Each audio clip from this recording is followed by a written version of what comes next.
అందరికీ నమస్కారం. కూన్సల్ శ్రీనివాస్ ఛానల్ స్వాగతం. ఫస్ట్ టైం చూసినప్పుడు సబ్స్క్రైబ్ చేసుకుంటే సరిపోతుంది, ప్రతిసారి అవసరం లేదు. అలాగే మనకి 1600 పైగా వీడియోలు ఉన్నాయి, అన్నీ లీగల్ వీడియోలు. లీగల్గా మీకు మంచి సపోర్ట్ ఇస్తాయి. హైకోర్టు సుప్రీంకోర్టు జడ్జిమెంట్లు కూడా ఉన్నాయి. డిస్క్రిప్షన్ బాక్స్లో లింక్ ఉంటుంది, దాన్ని బట్టి మీరు జడ్జిమెంట్ కాపీని తీసుకోవచ్చు. ఎందుకంటే జడ్జిమెంట్ కాపీ ఇమీడియట్గా మనకి నెట్లో కానీ లేకపోతే అవైలబుల్గా కానీ ఇమీడియట్గా రాదు. అది ఏఐలో కానీ ఇలాగ నమోదవుతే అవి ఎలా తీసుకోవాలో ఒక వీడియో పెట్టాను, చూడండి. ఈరోజు ముఖ్యాంశం ఏంటంటే, అనుమతులు లేకుండా ఒక ఫామ్ హౌస్ నిర్మిస్తున్నటువంటి సినీ నటుడు ఆలీ గారికి నోటీసులు ఇచ్చారు.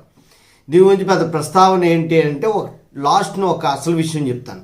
సాధారణంగా ఏదైనా సరే వ్యవసాయ భూమిని కొనుక్కొని దాని చుట్టూ గోడ కట్టుకొని దాంట్లో ఫామ్ హౌస్ అన్న పేరుతో ఒక నిర్మాణం అనేటువంటి చేసుకుంటారు పెద్ద పెద్ద డబ్బులు ఉన్నాడు.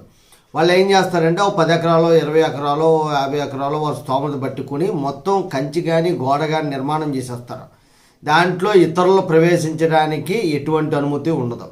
అలాగే అక్కడ ఏంటంటే ఒక నివాసం ఉండడానికి, అలాగే ఎంజాయ్మెంట్ చేయడానికి, అలాగే వాటర్ సదుపాయాలకి అన్ని ఏర్పాట్లు చేసుకుంటారు.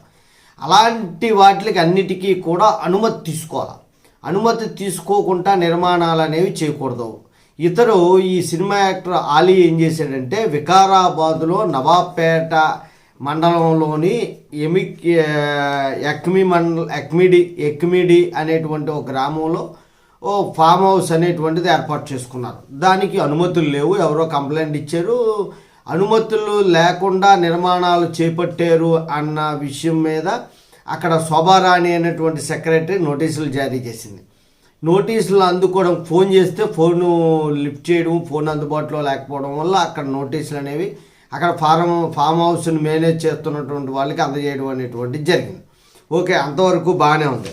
ఇక్కడ ఈ వ్యవసాయ క్షేత్రాల్లో వాళ్ళకి కావాల్సినటువంటి ఫుడ్ గ్రెయిన్స్, పండ్లు ఇలాంటివన్నీ పండిస్తారు. కొంతమంది వ్యవసాయం చేసేటువంటి వాళ్ళతో, నిపుణులతో ఆ పర్యవేక్షణ అనేటువంటిది ఉంటుంది.